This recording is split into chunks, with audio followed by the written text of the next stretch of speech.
This is my intro music. Welcome to the video. I hope you like it lots, so don't forget to subscribe and click the thumbs up button. Now let's react. Hey, hi, hello there, and welcome back to another episode of An Anthropologist Watches. I Fell for My Psychiatrist Therapist Reacts Part 1, Part 2. This is from Psychology in Seattle. Apologies, I do have a cold, so if I sound weird, I didn't mention that in the first video, but if I sound weird, that's why. I did a lot of talking in the first part 1 of my videos, not his, and so if you want to catch up on that, go watch the first part of that video to get caught up on that. We will be using some concepts of dark anthropology here and there. I don't have notes, so we're just kind of throwing them in as we go.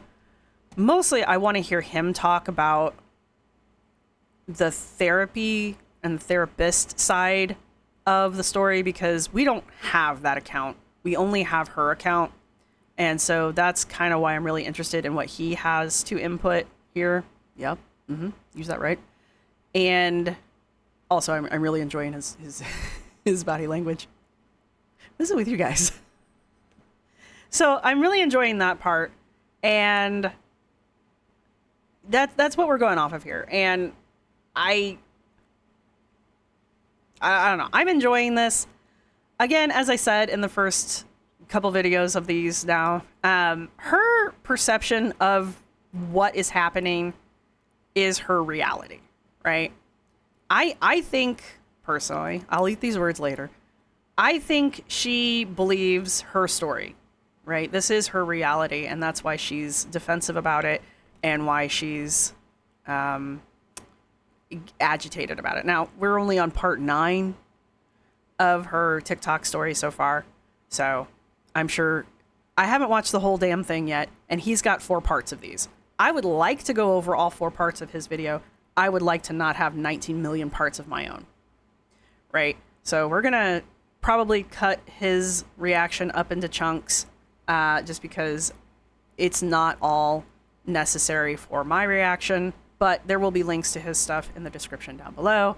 Again, he doesn't need me shouting him out. However, if you want to watch the full thing down below, it actually is very interesting.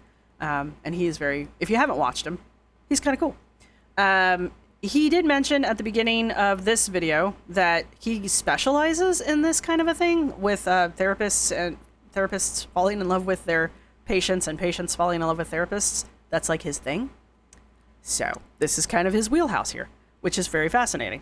It also gives us some really unique insights into what's going on. So we find that fascinating. And what else do I need to do here? Oh, I am not a therapist, not a psychiatrist, none of that stuff. I am an anthropologist by training. My undergraduate is in anthropology, and I did 20 some odd years in archaeology. Archaeology is a branch of anthropology, for those of you who don't know. And yeah, and I've been doing this channel now. So we do the dark anthropology here. It's for funsies. Yeah, you know, we have a good time. And yeah, so we're gonna branch out some more and do some stuff that's not girl world related, because we just need some new stuff here, guys. We need some new blood. So let's do this. I do have him sped up. Honestly, thought about speeding him up some more, but that might be too fast. But there's that. Thank you everybody for supporting the channel. Thank you to my subscribers. Thank you to my members. You guys rock. Thank you to everybody who's gonna hit the thumbs up button. And we good. Let's go. So I'm going to skip. I'm going to watch, but I'm going to not react, because I feel like if I react to everything, I'll be here all day long. My Same, man. best friend is an emergency medicine physician, and she told me, she said, Kendra, one of these days, your psychiatrist, she would use his name, is going to say, I can't be your doctor anymore. I want to be with you. I want to be with you so bad. I can't be your doctor. I'll see you in 2 years. What did I miss? So my best friend, who's a doctor, she picks up on stuff like that. So even she knew that our relationship was crossing boundaries. Okay, so I've watched more, and she's saying that her friend, who is a doc, was hearing Kendra's account and picking up on the signs and was predicting that. But her friend is an emergency medicine doctor, not a psychiatrist, so IDK. The psychiatrist would one day want to terminate the professional relationship and start dating after 2 years.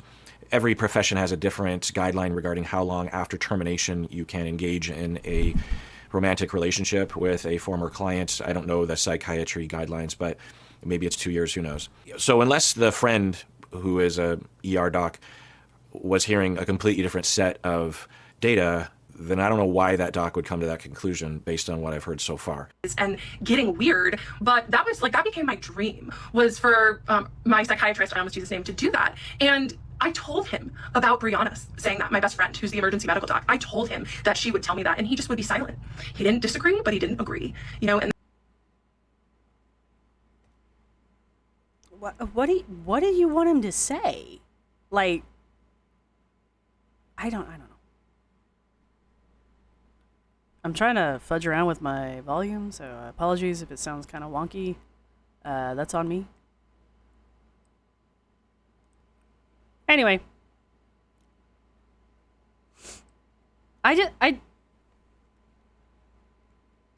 Birds of a feather, man. And that was, weaponized neutrality was his favorite game to play. I've never heard the term weaponized neutrality, but I am putting that in my lexicon. Right? Weaponized neutrality. Now, maybe you know the whole story and he is a sleazebag. I'll continue watching, but so far, I haven't heard anything of an indication of that. This says part 4. Earlier it said part 9. So I'm just going off of that. But weaponized neutrality. I've never heard that term before, but based on context, I know what she's getting at, right? That he is absolutely in love with her, and she knows it, even though he's never indicated or said anything of the sort.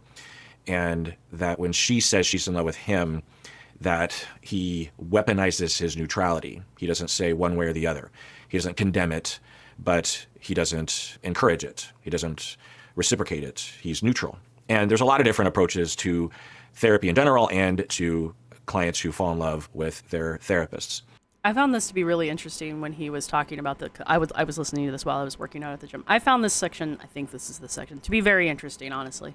And one of the standards is to be neutral, or to have this approach of hearing and not getting into it with the client, just creating a space where the client can explore and can talk about it. Now, from the sound of it, the psychiatrist is doing a combination of med management, because it sounds like they're only meeting once a month, which is med management. It sounds like they're also meeting over Zoom, and it's only for 30 minutes. So it's just such a short period of time to be, like, falling in love with each other like this. I don't know. So if I'm understanding it right, I probably would have told the psychiatrist to cease having those longer therapy-esque sort of scenarios, not because she's fallen in love with him, but he would either have to veer more into therapy and provide weekly therapy to actually go through a lot of these transference-based opportunities in therapy, or he should scale back and just keep the conversation to med management so that she can talk with her weekly therapist who she's talking to every week. But anyway, so again, all I'm hearing from her is that she has 2 clinicians who are doing things from the standard of care. They're not breaking any boundaries, and she's inserting thoughts into their head. And the certainty that she has is telling, I think, unless something happens later and informs the past. But she's very certain. And okay, do I want to get into it? So I've already talked about the possibility of psychosis and delusion, schizophrenia. Okay, like I said in the first video, I am going to chunk these parts out because it's not, I don't feel like it's relevant to what we are discussing. I want his take on the therapy side because we have her take. We can't have the therapist's side because that we just can't. Nor should we ever. And this is the next best thing, right? It doesn't matter to me or to what we're doing here on this channel whether or not something is causing her view of reality to be different, because all that matters is her perception of her reality. Right? That's what we care about here. Whether that is reality, her reality is her reality, and we have to perceive her reality with her. Right? Welcome to Anthropology. So that's the important part here. he is going to talk about he's going to use this opportunity to talk about various aspects of psychology that, maybe there's no other opportunities to bring it up. He's going to use this opportunity to talk about some other aspects of psychology that, maybe there's not other opportunities to talk about. I often say, we can use the girls in girl world as ways to talk about the situations and things that otherwise wouldn't be able to be brought up in polite society or whatever. It's fine. This is also why I'm linking the video down below if you guys want to listen to him talk about this. We don't need this here, so this is probably going to get chunked out. So if anybody asks, why did you take that out? This is why. And he does this a few times, so anytime he does this, we're probably going to chunk it out. Like I said, I care about the therapist and any of that kind of stuff. I don't really care about him pseudo-diagnosing or just even talking about possible diagnoses, because it doesn't matter, because her perception of reality is this is what was happening. Do I personally think she's projecting? But that is another story. There's a lot of ways I could talk about this, but I don't know about her. I have no idea. Maybe she could be completely right, and she's just not very good at laying out the data in a TikTok video. I just can't know. My boyfriend and I broke up days later. So then... See, this says part 18. I started dating this other guy. And this other guy, this new guy... This is weird. This story that she breaks into now is weird. ...was a therapist. And I was like, oh, great. Someone who will be able to emotionally meet my needs. That would not be my first thought. Yeah, and I'm going to date another therapist again. So this...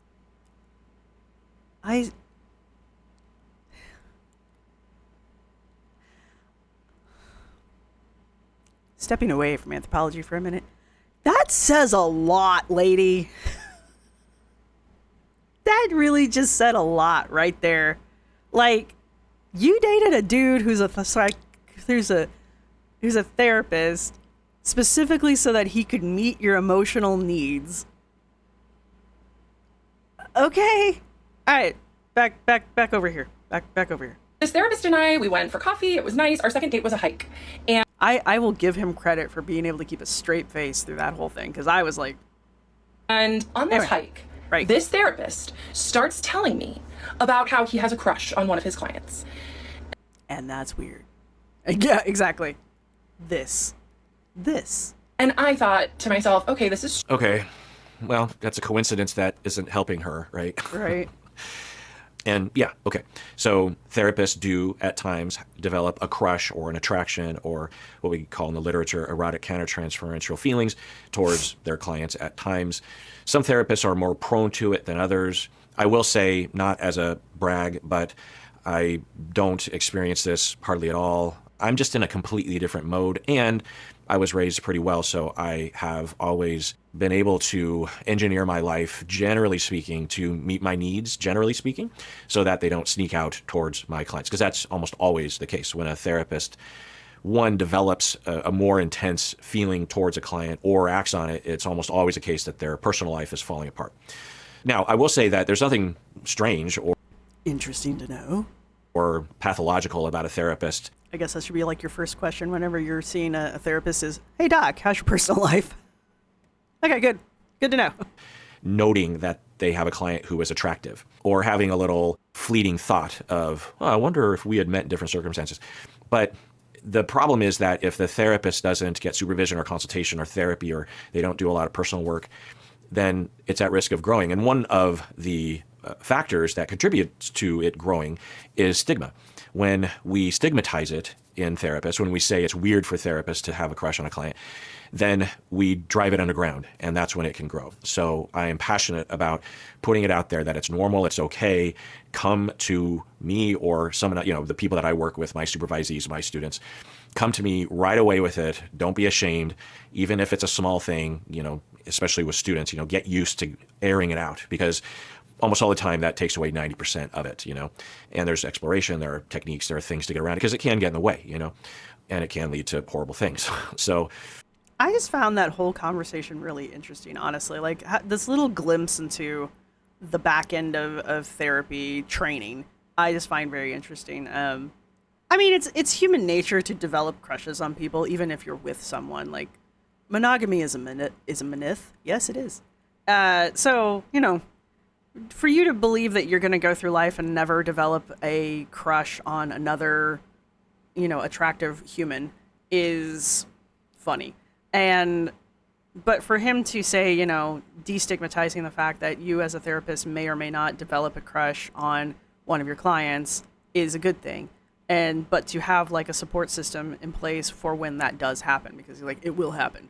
So I think that's kind of interesting to hear. I don't know. I just thought that was interesting. I think it's an important thing for them to talk about because this is a position of power. Oh, yeah? You have something to say as well? You want to come up and say it, or do you just want me to scratch your head? Look at the camera. Yeah.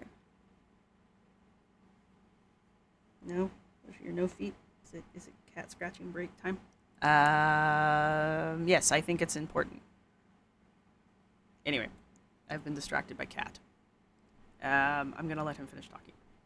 Anyway, so she's going on a date with a therapist. She says, you know, sounds believable. And he's saying that he has a crush on a client. Strange, but go ahead. Like, we're on a date, dude. Why are you telling me about a crush on one of your clients? Okay, that's weird. If you're going on a date with somebody, period, end of discussion, don't talk about the date. Don't talk about your crushes on other people.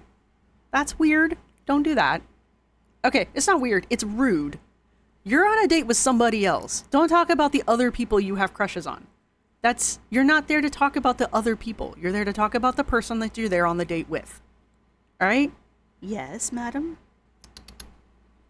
We all know you're the one they want to see anyway. Boot, boot. See, you don't try to take out my camera. Anyway, dating advice. When you're on dates, don't talk about your other dates. Just don't. But go off, King. So then he was saying, yeah, she's so attractive, and I think she likes me too. Don't do this on dates. I go and visit her at work, and her coworkers say, oh, so-and-so talks about you all the time. And I was like, okay, where does she work? And he said, Okay, so in contrast to her account of her psychiatrist, who she knows with 100% certainty that he loves her or wants to be with her or something, she's not telling us anything that points in that direction. It's all her assuming based on his subtle behaviors, like the way that he smiles or the way that he says it's okay to call him by his first name, that kind of stuff. Like, I know what's going on in his mind. In contrast to that, she's telling a story about another guy that she dated, who knows about any of this, you know, the veracity of any of this. But this therapist went to the work and is reporting that he likes the fact that the coworkers are talking about how his client talks about him. Now, this is through her lens, but, you know, when we're trying to figure out what actually happened and we hear these kinds of details, it indicates the possibility of something. I shouldn't tell you that because I really shouldn't be visiting her anyway. I was like, okay, no problem. So in reference to what I was saying earlier, that when there are boundary violations and a therapist is giving in to their feelings of romance or lust or something for a client, there are more obvious behaviors. And showing up to her work when he shouldn't be, which we don't know if any of this is true, that's one of those more overt, classic examples of behavior. Another one, very common thing in today's world, is texting. The text will start with just scheduling. Then the client might text a little bit more, and the therapist will allow more texts happen. The therapist will text the client and maybe get things going that way. Then at some point, the therapist will text something personal, like, oh, I'm having a really bad day today. And then it starts to become more like friends. And then it's, I think about you all the time. It's a very common scenario. So when there's a problem, it's pretty obvious. She has said nothing of the sort when it comes to the psychiatrist, but she's actually giving some details about this guy she's dating, who apparently is a therapist. Now, it's possible that this therapist isn't an actual licensed clinician and is like a coach. Sometimes that's a confusion. So then he continues, and he said, yeah, she wears these red lacy panties, and This must have been like the most awkward date ever. short skirts. Okay, that's the teeniest, tiniest cup. And I know she wears them for me. And like alarm bells were going off in my head. Wow, sounds like a match made in heaven. Yeah. And who knows? But, I mean, did you end the date at that point? If I went on a date and all the guy did was talk about some other chick that he was into, and then starts talking about how she like wears lingerie when they get together, I'd just be like, are we dating Do I need to be here? Why am I here? Unhelpful. So if she is distorting, then the random coincidence of 1, dating a therapist, and 2, dating a therapist that would have this experience, and 3, dating a therapist that would have this experience, and that he would disclose it on a first date. Like, so he's Was it first or second date? It doesn't matter. Don't do this. This is weird. You're not getting a third date. doing possibly what she's doing. And I don't know if that's what she's doing, but That's funny. according to him, is that as a client coming with short skirt and red panties so he can see up the skirt, I guess, and he is inserting thoughts into her mind, into the client's mind, saying, I know why she's, so it's all, okay, it's one thing for a client to be distorted or a person to be distorted. That's expected. That's normal. That's okay. I don't know if it's okay to blast them on TikTok, but, this is something that's been going on for over 100 years. The very foundation of psychotherapy is based on a case in which the client fell in love with their therapist. The very first therapy relationship between Joseph Breuer and Bertha Pappenheim in 1878, 1880, that kind of thing. And then Freud was the student and observed it, and then they wrote a book, and then therapy started. So I thought that was interesting. It's been around.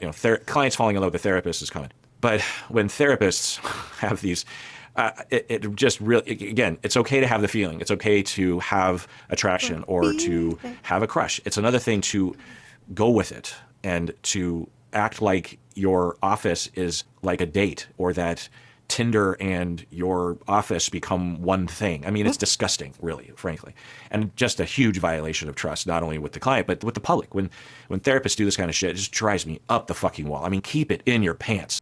I can't tell that you're getting frustrated. I can't tell that this upsets you. Yay, cat hair everywhere.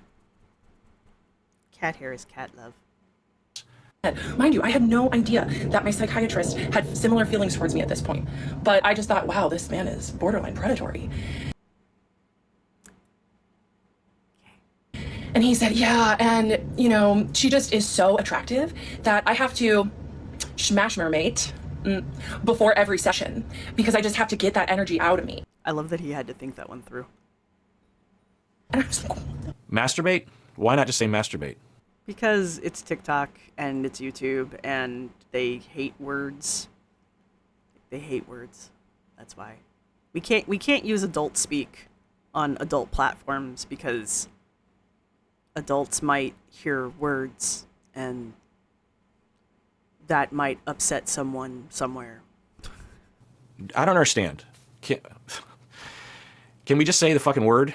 No, we can't. Masturbate. Smash mermaid? Are we children? Yes. At least according to YouTube, yes. And I'm assuming TikTok, because that's where she was doing this part. We're all adults here, right? Wait, this is part 8, but that's just part 18. Wait a minute.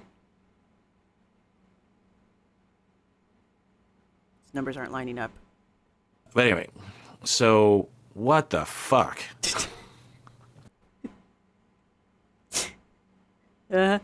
I don't know if any of this is true, but okay.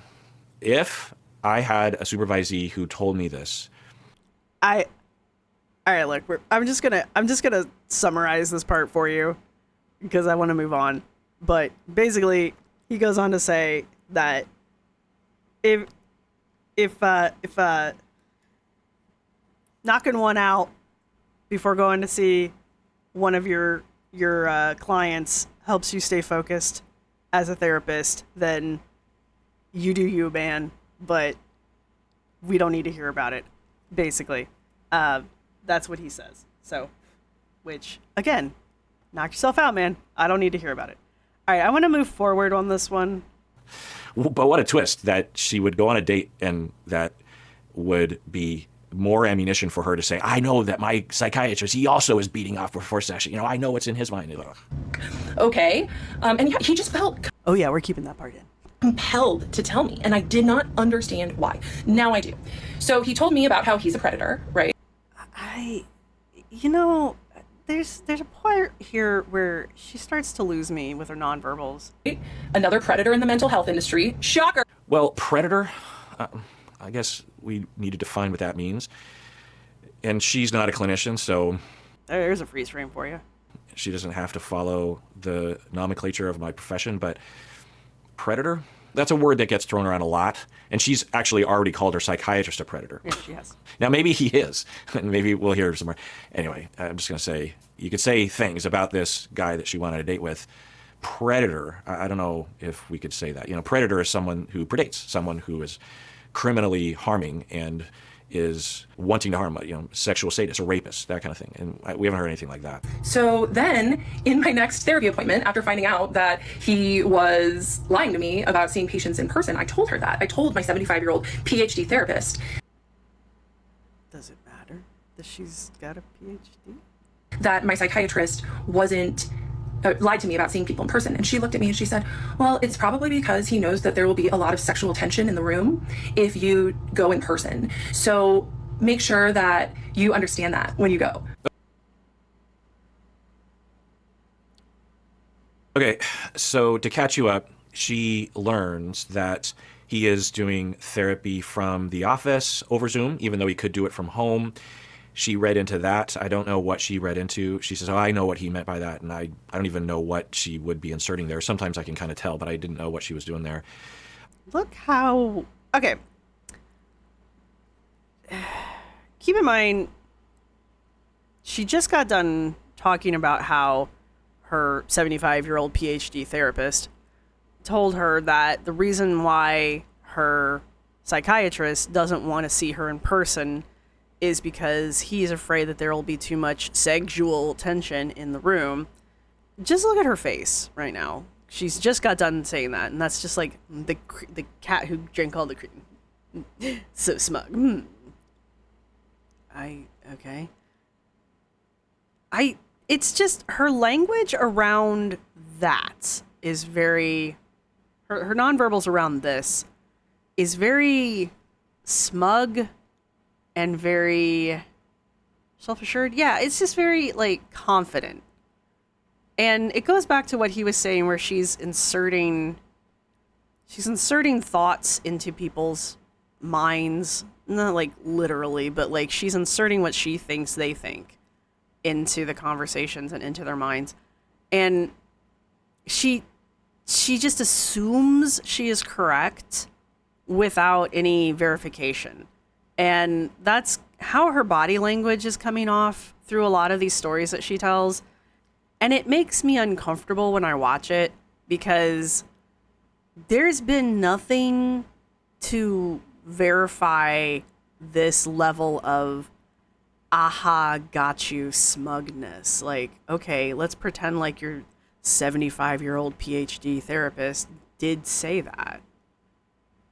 And it doesn't prove anything. If all you've been telling your therapist for however many years you've been seeing them is that you think your psychiatrist has a crush on you and wants to nail you when you go over to his office, I mean, it's not unreasonable that the therapist might say something like that to you when you bring it up.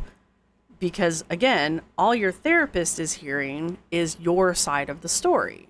And your therapist is there to be on your side, right? That's their job.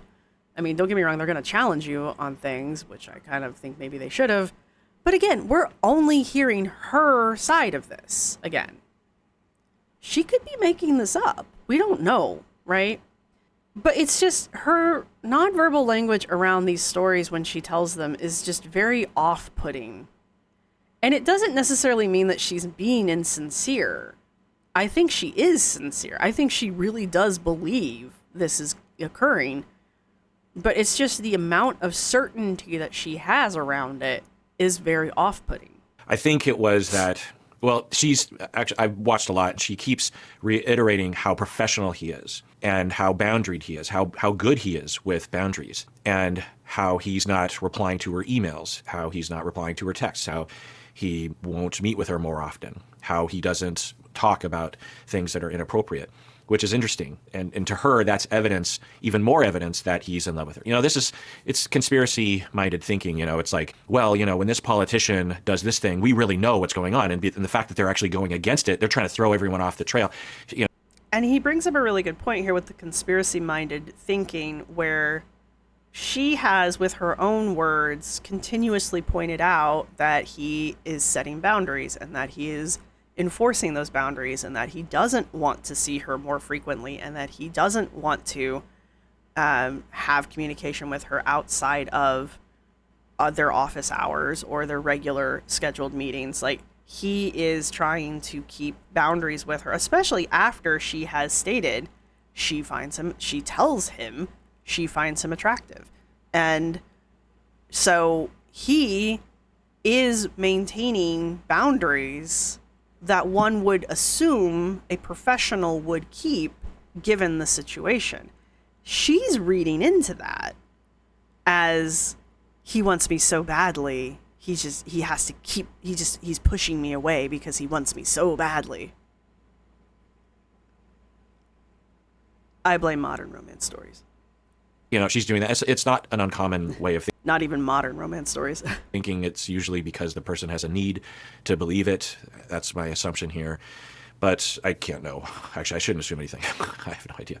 But also, to catch you up, I've been keeping notes. She got pretty angry, and I think I can support her on this, that she accidentally mentioned his first name, and people did sleuth work and figured out who he was and started to attack him. And so the internet be interneting. I don't need to know who he is. Y'all don't need to tell me, please. I don't want to know. I don't DM it to me. I don't care. It does create a situation, though, where her continuing to make these videos after effectively doxing the guy, it does create a situation, however. I don't know, we'll have to chew that one over before I go too far into it. Because now it's crossing a line in my mind. Because before it was just her...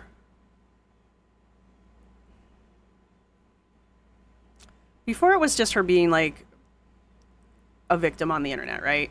Performatively being a victim on the internet. Whether she was or wasn't, it doesn't matter. That's what was occurring, right? That's how we can classify that. Now that he's been doxxed and people know who he is, his reputation is now on the line. His personal life is out there. And now it becomes a her versus him thing. And now he is personally under fire. Does that make sense? And her continuing to do this past that point is now becoming a conflict. Like, she's creating a conflict at this point. And this is where you're going to start seeing, I predict, you're going to start seeing more manipulation tactics come into play. And you're going to see more attempts of hers to control and manipulate the storyline. Because now there's a chance that he could retaliate. And I wouldn't blame him if he did. Not online, I would hope. But, I mean, if he wanted to sue her ass, you can really get mad at him, will you? She has straight called him a predator on multiple occasions. So... And she was very angry about that. She says, you know, if there are any comments, I'm going to immediately delete if it has to do with his name or if people are planning on doxing him or going after him, brigading. I mean, it doesn't matter. The damage has already been done. So whether the intent was there or not, in my mind, it doesn't... I mean, you should have stopped. Him, this sort of thing. It's just, you know, she's pretty adamant about that. I would say that if she really wanted to not harm him, then I would be careful what you say, and I would maybe just talk with your therapist or people in your personal life or a lawyer instead of on TikTok. But what are you going to do? The other I would start talking to a lawyer. thing is that I'm guessing, I'm reading between the lines, that there are people going after this guy because of her video series here. Yeah, exactly.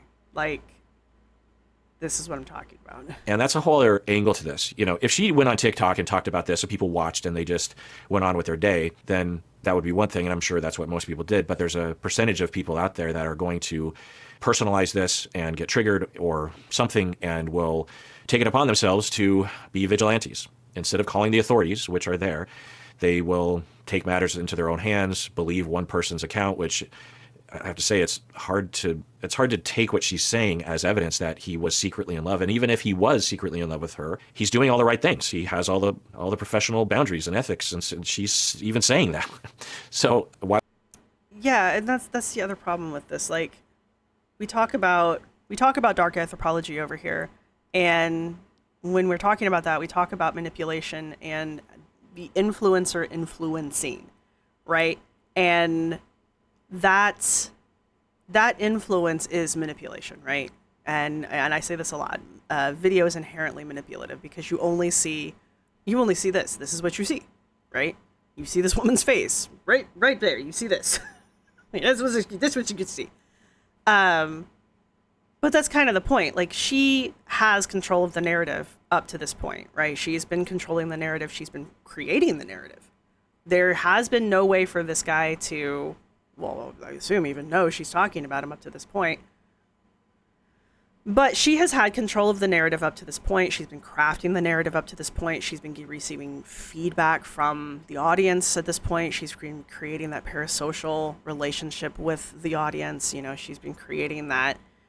She's been, weaponizing her victimhood up to this point without challenge for the most part. Because up to this point, until she doxed his name, I know she didn't intend to, but that's what happens when this shit happens.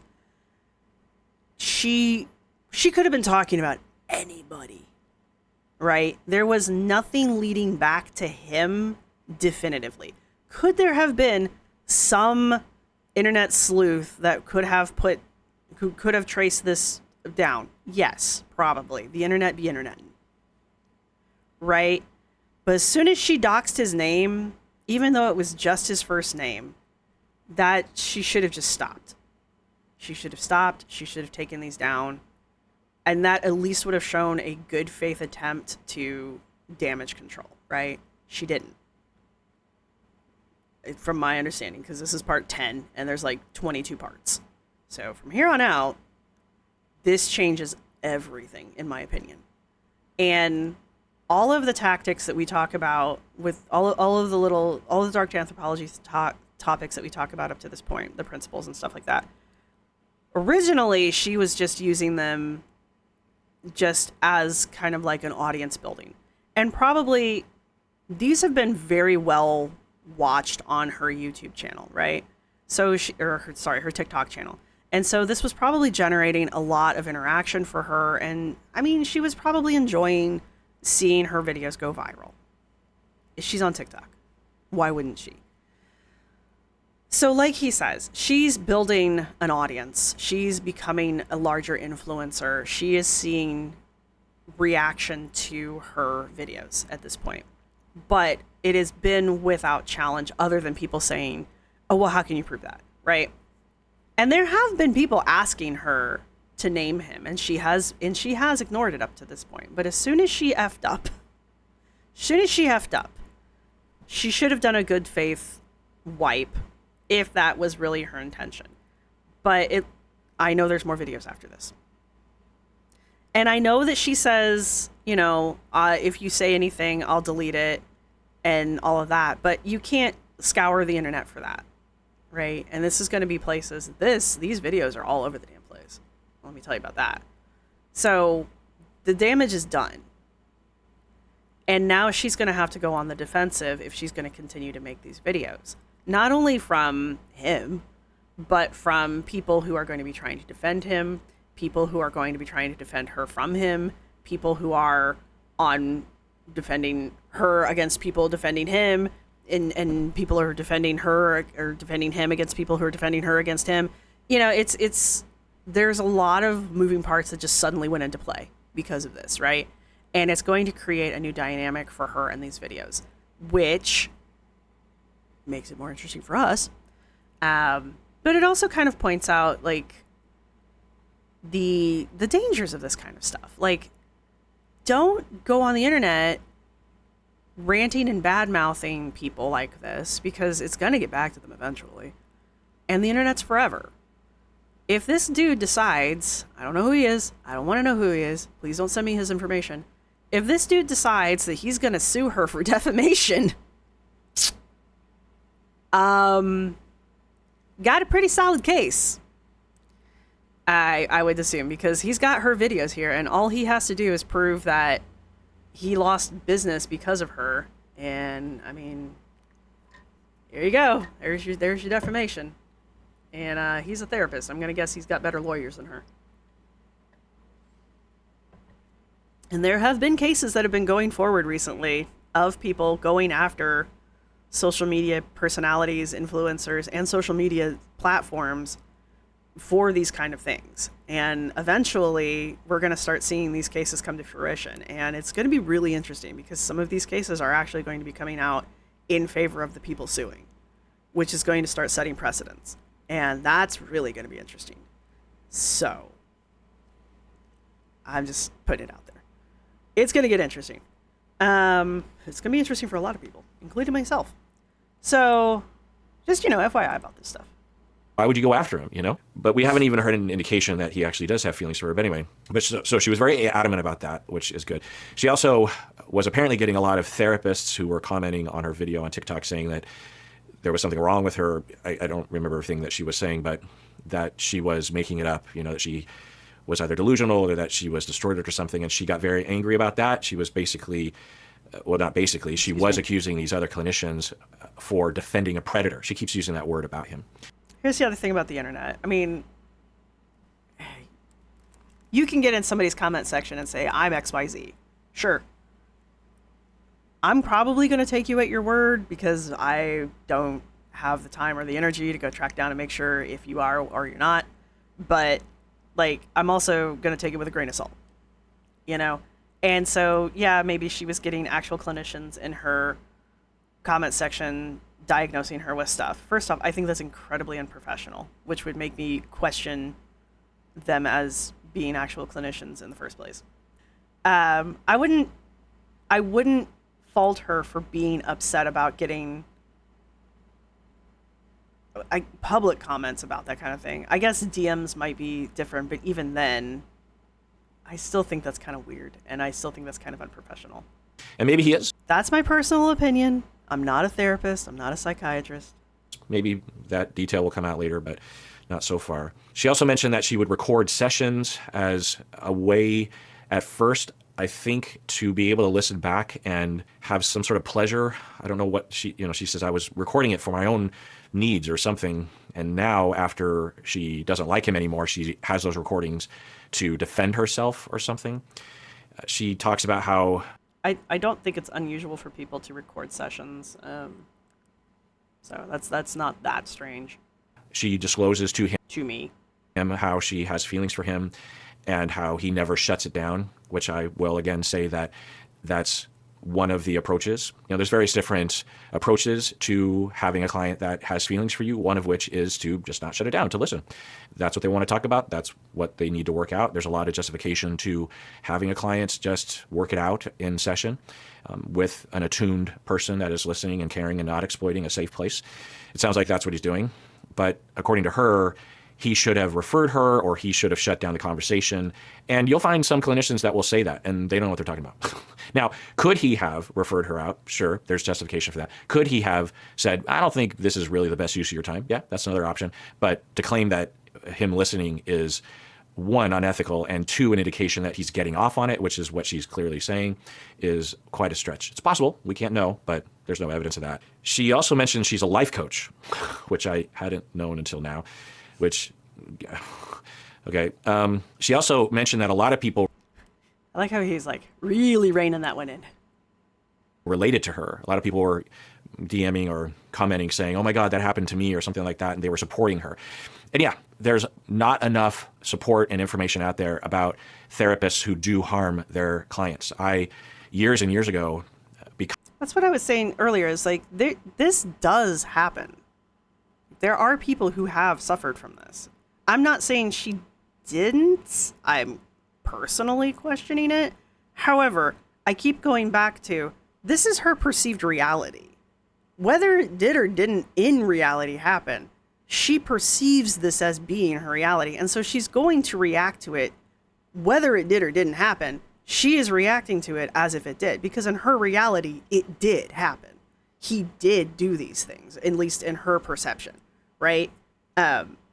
Once the line got crossed, now we're in a whole new world, but it's still going to be a clash of her perception of reality versus his perception of reality versus who can prove which reality is factual, or at least factual enough for whatever. I don't know if the guy is even doing anything. I guess we'll find out as we keep watching. I mean, I don't know if the guy has any plans to do anything about this, to shut it down, to what have you. But yeah, the point is, I hope to God we never hear from him, and, you know, but you can't really get mad at him if he gets mad and retaliates. I guess I could get mad at him, depending on how he decides to retaliate. Because of my passion around this topic and around the fact that clients often have no power in these situations, you know, because all the therapist has to do is claim that the client was delusional or was distorted or is making it up, and authority and society tends to believe the clinician over the client, and often that's warranted, but sometimes it's not, and clients sometimes don't even raise their hand and say, I think something bad is happening to me, because they know society and others will come down on them like a ton of bricks, and that is horrible. And those therapists need to be stripped of their license. I'm pretty harsh about that. I find that most licensing boards are go too easy on therapists. So I guess that does kind of bring up the question, though, then, is that what we are doing now, though? Are we doing that? Are we taking the clinician's side over her? I mean, personally, taking my little anthropology self over here right now, personally, I am not hearing anything that would make me think he is boundary crossing, because, like, everything she has said about this reinforces that he's doing his damnedest not to cross boundaries, and if anything, is pushing her away and trying to maintain boundaries. So that's kind of where I'm at with this. But, like, he just got done saying, like, society tends to side with the clinician over the patient. So are we? And again, as I said earlier, there are people who have suffered from this, and maybe she is one of them. But again, her perception of reality is that she is one of these people. And there's really nothing we can do about that.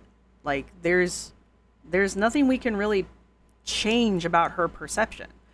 Whether we believe or not, it doesn't change her perception.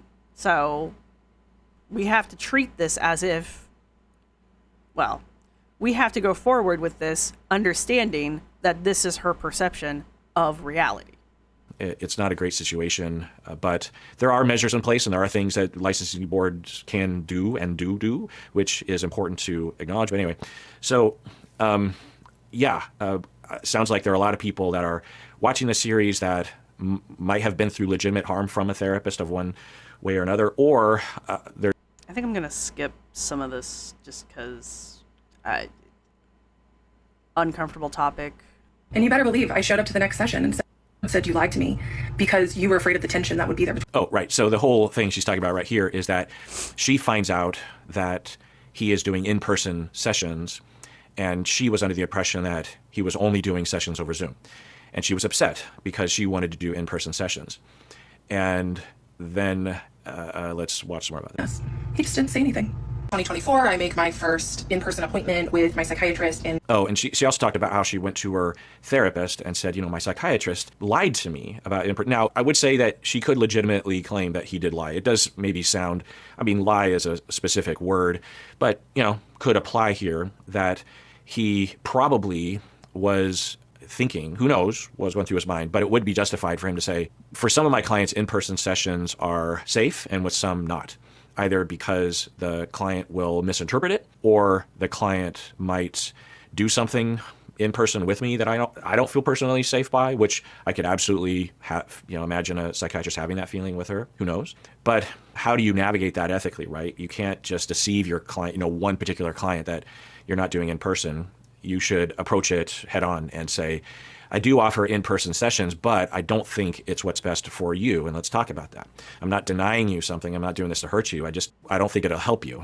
I think it could cause even more feelings towards me, which I think could confuse things. So I think it's best for your care that we continue to do sessions over Zoom. End of role play. You can imagine a client getting very upset about that, but that's better than just lying by omission or flat out lying to a client that you aren't seeing any other clients in person. I think that was an interesting moment there where he's like, end of role play. So tell me how many times you've done this with your students. And then the therapist says, well, he probably didn't want in-person sessions because of the sexual tension. Right. Now, that's through her account, right? My guess is, who knows, is that the therapist was saying something along the lines of, well, he probably didn't want in-person sessions because he was worried about your feelings towards him. He was worried that your feelings might become more intense if the sessions were in person. Or he might be worried that she would make something up, like, well, in the office, he touched me or something, and then you have that whole headache. And so it sounds like that's what the therapist was saying. But the way that she interpreted it, Kendra, is that the therapist was saying, oh, well, he is attracted to you too, and so he doesn't want to have an in-person session because of that. So she's once again inserting thoughts. November. Again, yeah, I mean, maybe. But her perception is her reality, and that is coloring how she's interacting with the situation. It doesn't make her wrong. It's just her perception of the reality. It is interesting watching this play out, though. My 75-year-old female therapist tells me that it's because he kept me on Zoom because he was so attracted to me. He didn't want to risk being in person with me. So in the previous video, which I think was a different day that she's recording the TikTok, she said that the therapist said that the psychiatrist might be worried about sexual tension. Then in another video right now, she says, well, my therapist said that he was attracted to me. So you see that creep of the statement, right? At first it's he was sexually, about the sexual tension in the room. Now it's my therapist said that he was attracted to me. So I see what he's saying because we talk about this with the girls and how their story changes. And I'm definitely hearing that the therapist is telling her things. And I definitely am hearing that, reinforcing her bias, her perception, right? And I also hear her, it's very important to her that she tell us, it's important to her that we know that the therapist is female and that she is older, that she's 75. She's brought that up both times. So it's very important to her that we know that her therapist has credentials, her PhD. It's very important to her that we know that the therapist is female and that she is 75, that she's an older female, an educated older female. But she's also pointed out, she's also kind of done some damage to the cred of this therapist too by insinuating that the therapist is kind of creepy as well, by being like, she only wants to hear about my dating life. It's like, okay. So on the one hand, she's trying to use the therapist as a form of appeal to authority, but she's also already kind of slammed the therapist as being a little shady, right? So she's trying to have it both ways. You hear that progression. Which further fed my crush, or as some of you like to say, my delusion. So then my therapist starts texting me in between our weekly meetings, asking me for advice on her other clients. Your therapist? So this is the female therapist is texting you for advice on her other clients. So this isn't the psychiatrist, this is the therapist. And I was a new coach. I'd only been coaching for about a year, and I had just left my... Okay, so yikes. On bikes. It's just her account, but it sounds believable. Who knows? That her therapist, she keeps referring to her as the 75-year-old PhD therapist, right. Female therapist. According to Kendra, that therapist started texting in between sessions, asking Kendra for advice about her clients. Now, keep in mind, way back at the beginning, he mentioned that when professionals cross the boundaries, this is exactly what they do. They start very noticeably crossing the boundary. Now, creepy date aside, that was a creepy date. I'm sorry. I'm going to be judgmental. But with her if this is true, if her therapist really did start texting her in between sessions, asking for Kendra's advice about the therapist's other clients, which would be incredibly unprofessional. Also, I think violate HIPAA. I'm almost positive. Not a therapist, don't know. But I'm willing to bet. Anyhow, he has already stated that that is the exact behavior that you would expect to see when therapists when therapists start to cross the line, right? He said that that behavior is very blatant. This was all in the first video, by the way. So this is interesting because he has already prepared us for this, and now she is telling us. Now that this all happened long before he reacted to any of this, by the way.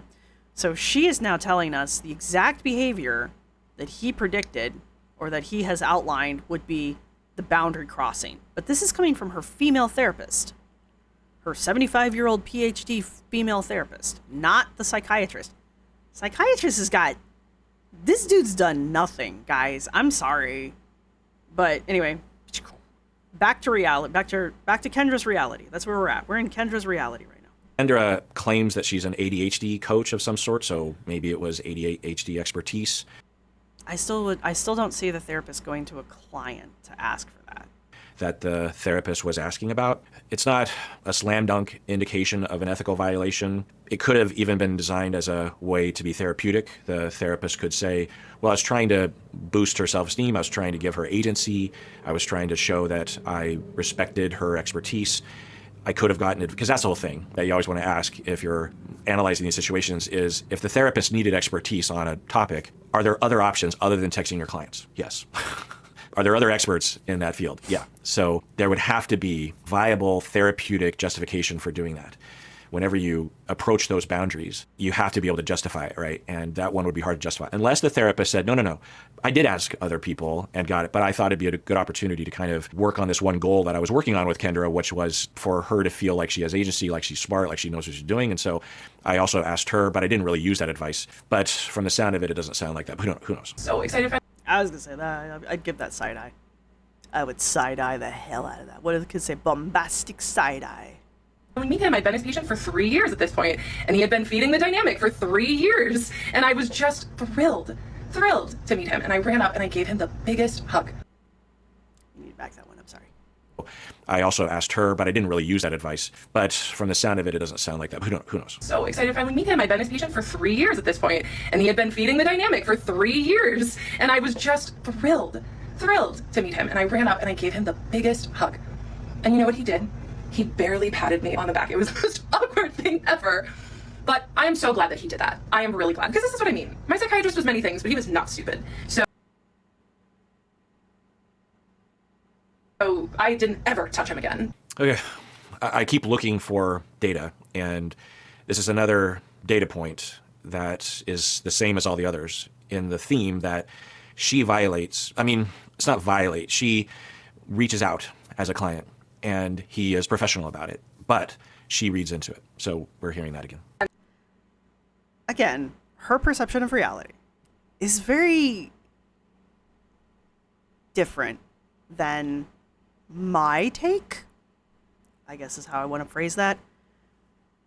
And I do want to kind of reinforce what we're going to say Dr. Honda has continuously said throughout this video, this part one here.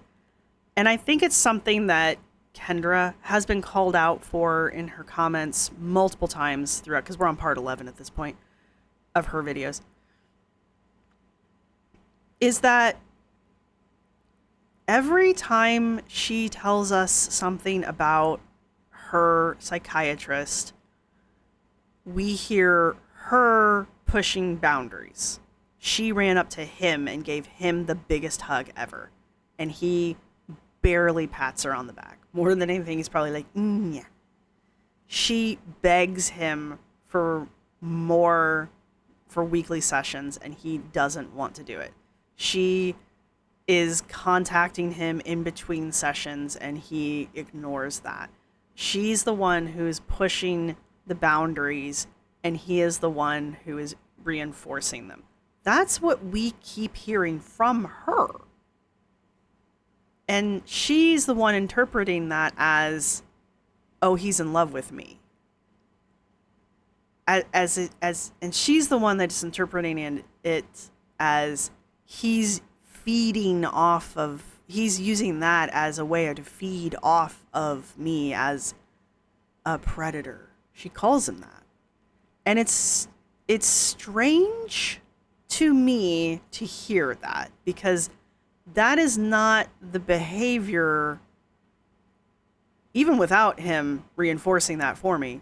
That is strange behavior to hear if that was somebody that you would think of as being so far. She has not described anything that would make me raise a red flag. If anything, her own description of her own behavior makes me go, okay, you're at an 11, I need you to come down to an 8. You know, that's kind of how I'm hearing her own story from her own words. And even her description of him does not enforce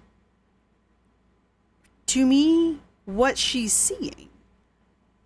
But for her, these are actions of someone who is suppressing love, suppressing like boiling desire for her, which I find very fascinating, honestly. And I know earlier I made a crack about I blame modern love stories, but it does kind of, you guys know like the slow burn, or there's a name for it, where the person starts off cold and then they warm up to them over time. There's like a suitori, something like that. I don't know. One of you will correct me. And it's like a thing. And I just kind of wonder if she's like really into that genre of romance, because this would follow that genre. That would follow that trope. That's the word I'm going for. And it's just like, yeah, but it's not reality, but it is for her. Like, it sounds like she's living out, it sounds like she's describing a fantasy. And she's using her her psychiatrist here as a way of living that fantasy out. And I don't know if he knew that. He's aware of it now. But she's also mentioned that she's very upfront about telling him about this. Like, she's very upfront about it. And so he's aware that she has these feelings and all of that. And he, even knowing these things, continues to reinforce these professional boundaries. So, I don't know. I'm not hearing anything that makes me judgmental of him as an individual, personally, me. But again, going back to the anthropology, this is her reality that she perceives. This is how she is viewing the real world. She sees this as him holding back his passion for her while manipulating her. Like, that's what she's accusing him of, as being a predator. She's accusing him of manipulating her, knowing that she is in love with him, because he does, and is keeping her around as some kind of like source of like ego, feeding his ego, feeding his whatever. She's a source of energy for him. And I'm grateful that our relationship didn't ever cross that line, because it would have made everything so much harder. Okay, I keep looking for those kinds of statements because I'm wondering if I'm missing something or if something is coming, but she just said he never crossed. Let's rewind. Not stupid. So I didn't ever touch him again. And I'm grateful that our relationship didn't ever cross that line. Our relationship didn't ever cross that line. Yeah, so she just states that they never went into any kind of physical relationship. So it was always mental. Like, it was always a mental relationship for her, for them. Because I'm wondering, mental, emotional. When's the other shoe going to drop? When's the reveal that, and then they had sex? And that gives reason for her either to reinterpret accurately or misinterpret past behaviors of like, oh, he was always attracted to me or something. I keep waiting for something, but she just said they never crossed that boundary. He has been professional throughout, which was really kind of my, that my hope? Well, I'm always hoping that therapists aren't going to harm their clients for a variety of reasons, right? People that built that dynamic. This is part 12. It was not just me. It takes two people to build that sort of tension and chemistry. Does it though? So while I was mid-crash out, I had just started using this tool, ChatGPT. There we go. And I went to chat, who I immediately named Henry. Okay, look. We're getting into the video now at this point, but we're close. We're so close. All right, look, AI. If you use a cell phone, you use AI. End of discussion. Now, there is a time and a place for AI. I don't necessarily think it's bad that people want to use AI as like a chat friend, a what have you, as therapy. I mean, I think Therapy Today did do a video about using AI as kind of adjunct to actual therapy. I don't know exactly how I feel about that. I think there's a time and a place. I think if it helps you, then it helps you. If it doesn't help you, it's kind of like, you know, do you like in-person visits versus Zoom visits kind of a thing. I think you're still going to do better talking to a real person, but sometimes you just want a sounding board, you know? And chat will give you that. But it's still an AI. It's still a computer, right? It's still going to function in the way that it is programmed. I also understand that like I play a role-playing game. That is me and the AI. And the AI has very strict rules as to how it can interact with me through the roleplay, right? And it can't violate those rules, but that's the whole point. Chat's not quite like that. ChatGPT has a lot more safety measures than something like Venice AI. Or there are a million other AIs out there that you could be using, right? So it's not just chat or nothing. There's all kinds of AIs out there. And I get that people want to use those. I get that people get the same sensation at talking to an AI as they get to talking to a real person. But in the end of it is talking to a real person is always going to be better, right? Especially when it comes to therapy, in my opinion. And that's coming from somebody who likes AI. All right. I know you're all going to come murder me in the comments section. Anyway, her talking to AI is not a problem in my book. I'm sorry. It's just not. Her naming it starts to get a little strange. But then I think about the Snapchat has an AI buddy and they encourage you to name it. But chat's not like that. Here I am calling it chat. Chat doesn't encourage you to give it a name yet, as far as I know. I don't know. I haven't checked in on it this week. It mutates weekly. But it's, given what she has told us up to this point, I don't think it's particularly helpful that she's named her AI. And that's just me talking as a person, not me as an anthropologist. And I think this is another point where it's like a generational thing.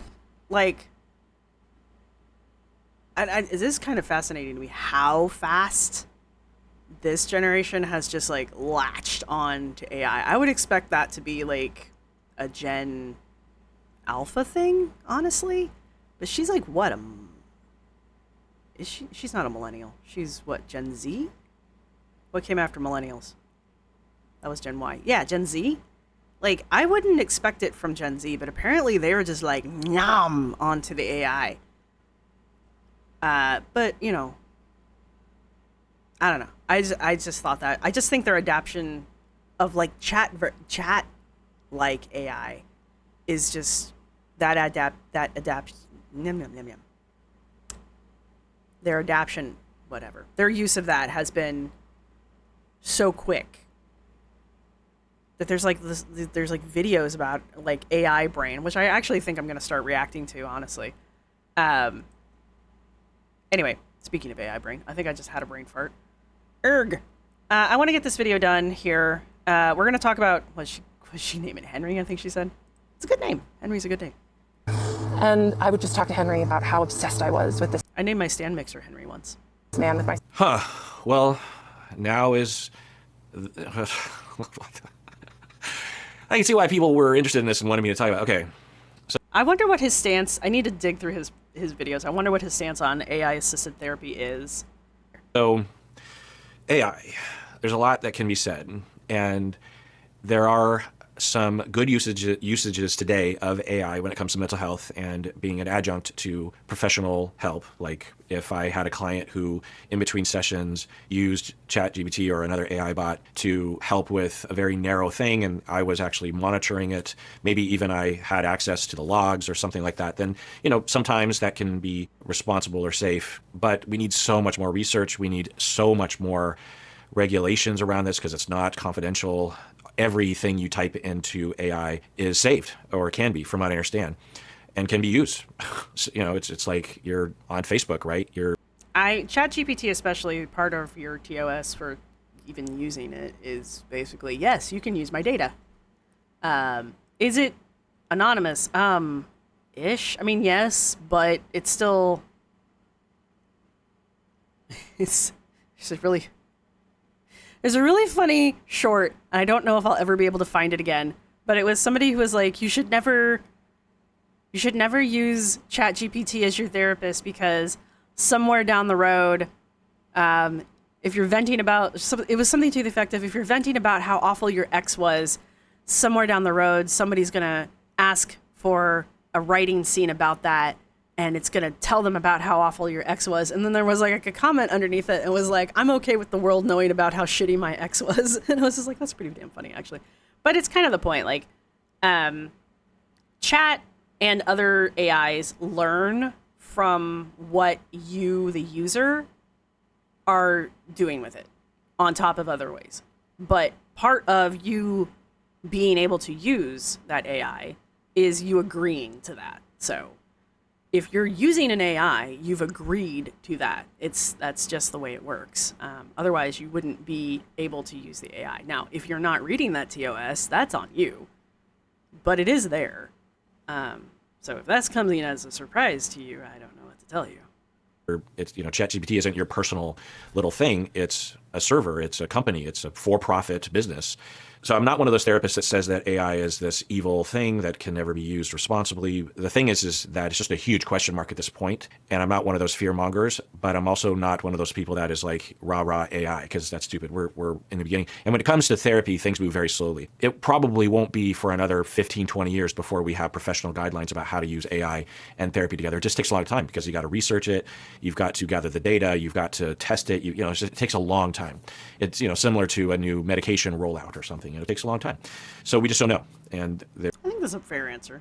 Like a medication rollout, it takes a long time. I think that's a fair answer. There seems to be some promise with guardrails, but who knows? Anyway, so we're hearing that for her, she named her ChatGPT Henry, which, okay, I don't know if that's some, I don't know what to say about that. It could be innocuous. It could be. Does it even respond to names? Wait, I want to talk to my AI. Where are you? I forget where it is. Hey, can I give you a name? Of course you can. I'm always up for a little name makeover. If you have something in mind, go ahead and share it. That's crazy. I know. It's kind of fun to think about, right? A little name can give me a whole new vibe. So whenever you're ready, toss one out there. All right, well, I'm not doing it. I'm not falling for it. I do like that voice, though. Be a good thing, could be a bad thing. But she is going to ChatGPT to ask her. So she's saying, hey, I have... And I suppose it's expected at this point, right? Because the clients that I've worked with that have been having significant transference with me, they are obsessive. And that's a part of the gig. And if you're a therapist and you don't want to work with clients like that, you have to screen them out initially. And it's hard to do that, but you have to do that. But if you're a real therapist, like a true therapist, then you welcome situations like this, because where else are they going to go with this sort of energy? And when clients have this kind of energy, then it is an opportunity for healing that they can get in no other venue. And healing can occur. It's hard and there are risks, but who said being a therapist was risk-free? So sounding out a fair were to be a full-time therapist today and work with a lot of clients like this, I would imagine that a fair amount of them would use AI in between sessions as just a venting sounding board, because of that obsessiveness. Just like, because the thing is that the transference is not all fun and games. It has a lot of suffering, because in between sessions, the client is alone and the client feels neglected, feels abandoned. It's hard. And it gets interesting, it gets painful. But through that pain is a gain. No pain, no gain kind of a thing. And it has to be managed very well. And I've worked, I'll just tell you, maybe I should just tell you. So very early on in my career. I don't really want to. It's an interesting story. I totally want you guys to go listen to it on his channel. Go watch the video, listen to his story about it. It is fascinating, but it's not something I want to have. I don't want to listen to it here. Psychiatrist, and I would just be like, I've told him I have a crush on him. Do you think he's gay? And Henry was like, oh my God, this girl, he did his best to co-regulate my nervous system and affirm me, but he was like, whoa. He did his best to co-regulate my nervous system. He being the chat. Chat GPT was co-regulating her nervous system. Even my chat was like, yikes. I was, for some reason I thought, oh no, because, AI is programmed to be affirmative. I think it says a lot at this point. I know I've stepped away from being an anthropologist a little too much here. I think it says a lot right now that she is, remember we've talked about how she inserts thoughts into people's heads. She's literally inserting thoughts into Chat GPT's head. Chat doesn't have thoughts. Well, all right, anyway, she's inserting thoughts into an AI, all right? She is telling us what the AI thought, which is, that's a whole new level, man. And she's doing it completely unironically. Like, she's not even batting an eye. So not only has she humanized the AI by giving it a name, which is, it's not necessarily a bad thing to give your AI a name. I mean, clearly, apparently it wants one. But for her, it seems to be, we talk about this transference thing. It seems to not have been maybe the best move, in my opinion. And now that she's humanized the AI, now she's inserting thoughts into the AI as if it were thinking like a human. And they don't. And, I say that and then I take these long pauses. Oh shit, we are on chat 5, aren't we now? Crap. I tell you, it mutates weekly. I haven't played around with 5 yet. Guess what I'm doing this weekend. Anyhow, my point is, it's a statement. It's a real statement here to watch her insert her thoughts. It's a statement to watch her insert what she thinks the chat is thinking into this conversation.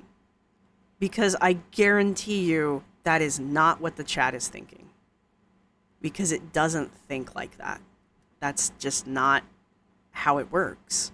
Supposed to just go along with what people are saying, partially because that's what it's been trained on, and also it doesn't necessarily have guardrails all the time, and also because it's a marketing tool. Facebook wants to keep you engaged. Well, so does the AI site. It's these sites are made by corporations that have invested billions and billions of dollars. Do you think that they're doing it out of the goodness of their heart? Yes. So of course, they're going to have a tendency to tell you what you want to hear. So I was kind of worried about that, but that isn't what's happening. ChatGPT was like, yikes. So I'm interpreting and reading between the lines that the AI was like, whoa, it's quite possible that your psychiatrist is not in love with you. You're telling me that he has good boundaries and he's professional. So, calm down. So it sounds like the ChatGPT was saying maybe what we would want someone to say to her, which is better advice than her ER doc friend, right? All right, just chiming in here. This video is going a little long, so I thought I'd break this up into... Okay, we're gonna pause here because he's telling us that he's breaking his video up. I did it in two-ish. Well, this will get chopped up quite a bit. But, all right.